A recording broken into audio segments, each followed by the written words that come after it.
Hello everyone, welcome back to my channel. তো আজ যাবো গ্যাংটকের সাইট সিন করতে, চলো বেরোনো যাক। আর তারপর চলে এসেছিল আমাদের গাড়ি। আর ওই দিন আমাদের দুটো গাড়ি করতে হয়েছিল, একটাই ছিলাম আমরা আর একটাই ছিল দাদারা। তো ফার্স্টে আমরা সেদিন গিয়েছিলাম বানঝাগড়ি ফলস দেখতে। চারিদিকটা বেশ সুন্দর, পরিপাটিভাবে গাছ লাগানো, আর পার্কটা ছিল সত্যি খুবই সুন্দর। বেশ অনেকটা ওপরেই ছিল এই ফলসটা।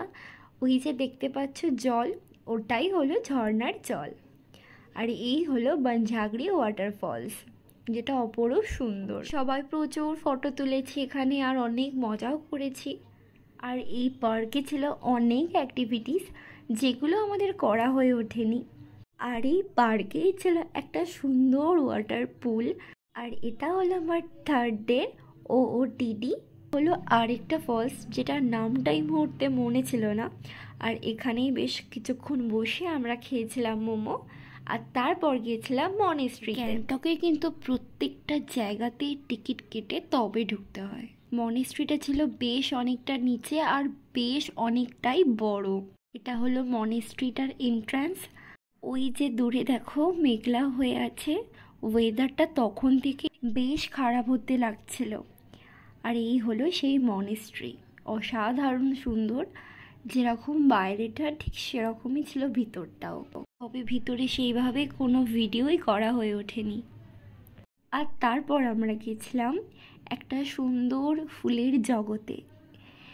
যারা ফুল প্রেমী তারা এখানে গেলে মুগ্ধ হয়ে যাবে। অসাধারণ সুন্দর জায়গা, চারিদিকে শুধু ফুলেই ভরা। এলে এখানে কিন্তু অবশ্যই সবাই যেও, নানা রকমের ফুল দেখতে পারবে, আর মনটা সত্যিই ভীষণ ভালো হয়ে যাবে। আর এরপর গেছিলাম একটা ভিউ পয়েন্ট দেখতে। সেখানে ছিল একটা ছোট্ট মার্কেট, কিন্তু ওয়েদার খারাপ হওয়ার জন্য সেই ভিউ পয়েন্ট থেকে কিছুই দেখতে পাওয়া যায়নি। আর এই হলো আমাদের ফ্যামিলি গ্রুপ। ছিলাম আমি, মা, দাদা, বৌদি, মামুনি, জেঠু, আর ওই হলো দাদার মেয়ে। আর এরপর আমরা গিয়েছিলাম গণেশটকে। সেখানে গিয়ে যে এত ভিড়ের সম্মুখীন হব আমি এক্সপেক্টই করতে পারিনি। তবে অসাধারণ সুন্দর ছিল মন্দিরটা। ভিতরে তো ক্যামেরা অ্যালাউ নেই, তাই আমি কিছুই দেখাতে পারিনি। আর এখানে ছিল একটা শিবের মন্দির, যেখানে সবাই শিবকে পুজো দিচ্ছিল। আর তারপর আমরা চলে গিয়েছিলাম হনুমান টক। হনুমান টক ছিল বেশ উঁচুতে, আর ওয়েদার তখন প্রায় অলমোস্ট খারাপ হয়ে এসেছে। আর এখানেও তো সেই তাই, কোনো রকম ভিডিও করা যায়নি। চারিদিক ততক্ষণে কুয়াশায় ঢেকে গিয়েছিল। আর সেদিনকার লাস্ট ডেস্টিনেশন আমাদের ছিল রোপওয়ে রাইড। যথারীতি সেখানে আমরা চলে এসেছি। আর ওয়েদার ততক্ষণে প্রচণ্ড খারাপ হয়ে এসেছিল, চারিদিকে বৃষ্টি শুরু হয়ে গেছিলো।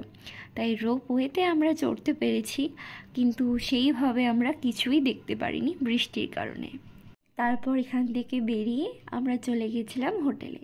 ভিডিওটা ভালো লাগলে একটা লাইক করে দিও, আর সাবস্ক্রাইব করতে ভুলো না কিন্তু। বাই।